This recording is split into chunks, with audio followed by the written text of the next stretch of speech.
আসসালামু আলাইকুম ওয়া রাহমাতুল্লাহি ওয়া বারাকাতুহু। যে যেখান থেকে ভিডিওটি দেখতেছেন সবাইকে জানাই মনের অন্তঃস্থল থেকে ভালোবাসা ও অভিনন্দন। মহান এই 7 মার্চের আজকের আমাদের বাঙালিদের জন্য, যারা নাকি আমরা বাঙালি বা আমরা যারা নাকি বাঙালি তো বিশ্বাস করি, আমাদের জন্য আজকের এই দিনটা অত্যন্ত স্পেশাল বা আবেগময় বা অনেক কিছু হারানোর একটা দিন, বা অনেক কিছু আমরা পেয়েছি আজকের এই দিনে।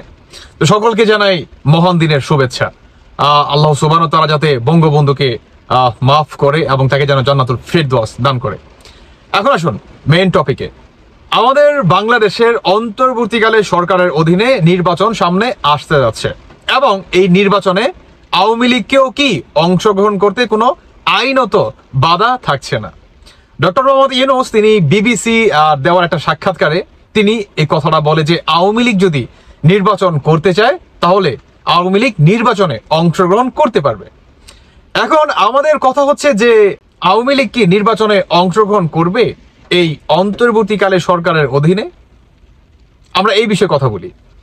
সবার আগে আপনাকে জানতে হবে যে বর্তমান এই অন্তর্বর্তীকালে সরকারের অধীনে যে নির্বাচনটা হতে যাচ্ছে, আসলে এই নির্বাচনটা কতটুকু সূক্ষ্ম হবে, কিংবা হঠাৎ করে আপনার বিবিসির দেওয়া সাক্ষাৎকারে আওয়ামী লীগকে কেন আপনার নির্বাচনে মানে অংশগ্রহণ নিতে কোনো আইনত বাধা থাকছে না, কিংবা এটা সম্পূর্ণ আওয়ামী লীগের উপরে ছেড়ে দিচ্ছে এই অন্তর্বর্তীকালে সরকার?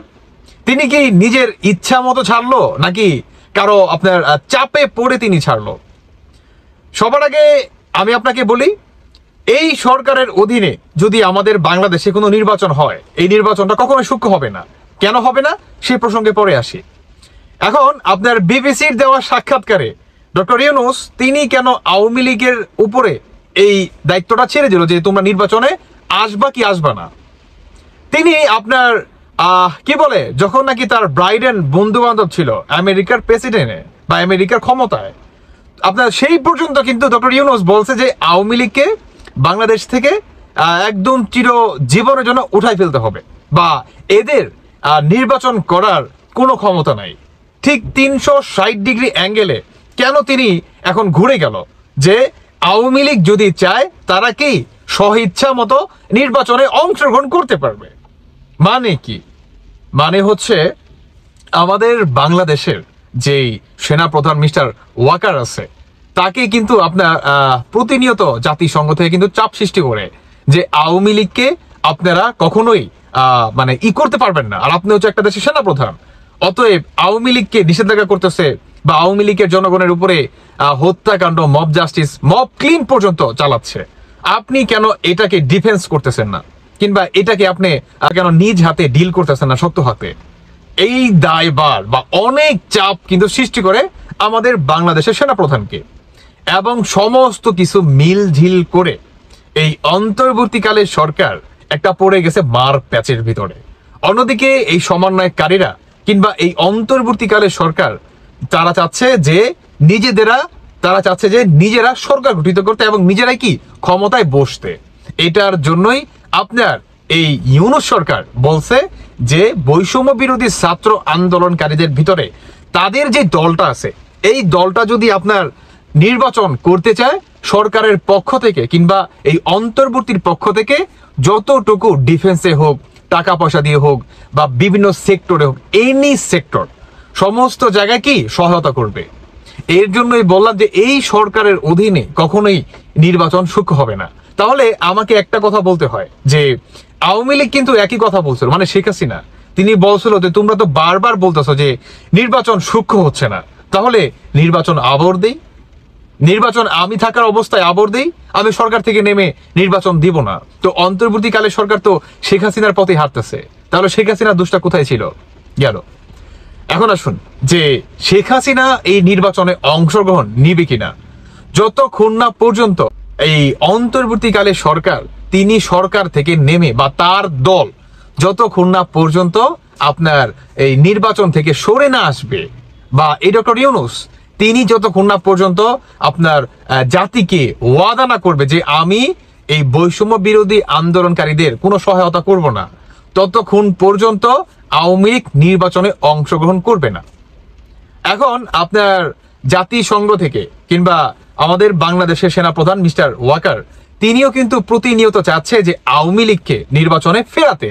কারণ ভাই আপনার জাতিসংঘের একটা বক্তব্য হচ্ছে যে আওয়ামী লীগের এত কোটি কোটি জনগণ, এত কোটি জনগণকে আপনি কিভাবে ব্যান করতে পারেন? আর আপনি যদি ব্যান করেন তাহলে বাংলাদেশে কিংবা আমাদের বিশ্বে, এই পৃথিবীর বুকে বাংলাদেশটা একটা অস্থিতিশীল দেশে পরিণত হবে।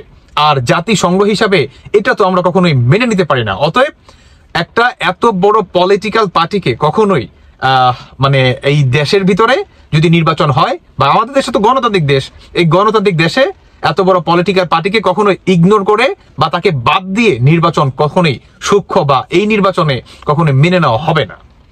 বুঝতে পারতেছেন?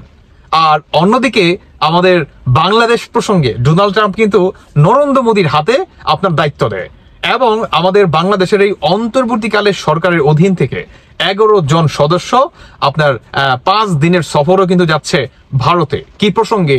বাংলাদেশ ভারত বন্ধুত্বপূর্ণ সম্পর্ক যাতে বজায় রাখতে পারে, দুই দেশের ভারসাম্য যাতে বজায় থাকে, সমস্ত কিছু কি আপনার একটা মানে আইনের কিংবা একটা মানে নিয়ম অনুযায়ী আনার চেষ্টার জন্য, যাতে অস্থিতিশীল বা কেউ যাতে গুজব রটিয়ে অমুককে দখল করব, তুমুককে মারবো, এই ধরনের যাতে হুমকি ধুমকি আপনার দুই দেশে যাতে অস্থিতিশীল পরিস্থিতি না হয়, এটার জন্য আপনার 11 দলের সদস্য কিন্তু যাচ্ছে অন্তর্বর্তীকালে সরকারের পক্ষ থেকে ভারতে 5 দিনের সফরে। তো সব কিছু মিলিয়ে আপনারা যদি বিবেচনা করেন তাহলে আওয়ামী লীগ যদি বর্তমান চায় তারা নির্বাচনে অংশগ্রহণ করতে পারবে। তবে এখানে একটা রিজন আছে। রিজনটা হচ্ছে আওয়ামী লীগকে নির্বাচনে অংশগ্রহণ আওয়ামী লীগ তখনই করবে যতক্ষণ না পর্যন্ত জাতিসংঘ থেকে এবং বাংলাদেশের সেনা প্রধান আরো শক্তভাবে বা শক্ত কোনো অবস্থান না নিচ্ছে। আপনারা অনেকেই জানেন এই মার্চের ভিতরে কিন্তু ডোনাল্ড ট্রাম্প আপনার ভারতে আসতেছে। কবে আসতেছে সেটা এখন পর্যন্ত বলে নাই ভারতের গণমাধ্যমগুলো, তবে তারা জানাচ্ছে যে এই মার্চের ভিতরেই আপনার ডোনাল্ড ট্রাম্প আসতেছে, এবং তখনই বোঝা যাবে যে আওয়ামী লীগ নির্বাচনে অংশগ্রহণটা কতটুকু করবে। তবে এই মুহূর্তে আওয়ামী লীগ যদি চায় নির্বাচনে অংশগ্রহণ করতে পারে, আইনত কোনো জটিলতা নাই। সমন্বয়ক সার্জিস হাসনাত এরা যতই বলুক ভাই, দেশটা তো এদের বাপদাদা নয়, অতএব এরা তো হচ্ছে কুত্তা মাত্র। দেখবেন আপনি যখন মানে রাস্তা থেকে বের হবেন, আপনাকে চিনবে না, তখন এরা ঘেউ ঘেউ করবে। আবার যখন আপনি হাতে একটা মুগুর নিবেন দেখবেন দৌড়ায় পালাবে। তো এরা আপনার যখন নাকি আওয়ামী লীগ পুনরায় বা শেখ হাসিনা যখন নাকি আবার বাংলাদেশে ফিরবে, বা শেখ হাসিনাকে যখন নাকি বাংলাদেশে ফেরাবে, তখন দেখবেন এরা ঠিক ওই যে হাতে মুগুর নিব, আর এটা দেখবেন মানে কই যে পলাইবো ভাই কোনো দিক নির্দেশনা মনে পাবে না। যাই হোক, আপনার এই মুহূর্তে শেখ হাসিনার নির্বাচনে অংশগ্রহণ করাটা কিংবা আওয়ামী লীগের নির্বাচনে অংশগ্রহণ করাটা পানির মতো স্পষ্ট। তারা চাইলেই করতে পারে, কিন্তু তারা এখন করবে না। আপনার এই মার্চের ভিতরে যখন ডোনাল্ড ট্রাম্প আসবে এবং আপনার একদম 100% ভাবে বা শক্ত একটা আপনার অবস্থান বা ফয়সালা আসবে, তখনই হচ্ছে আওয়ামী লীগ নির্বাচনে অংশগ্রহণ করবে। আদারওয়াইজ এখন পর্যন্ত বলা যাচ্ছে না। যাই হোক দর্শক বন্ধুরা, বাকিটা আপনাদের ব্যক্তিগত মতামত অবশ্যই জানিয়ে যাবেন। ধন্যবাদ সবাইকে। আল্লাহ হাফেজ। আসসালামু আলাইকুম।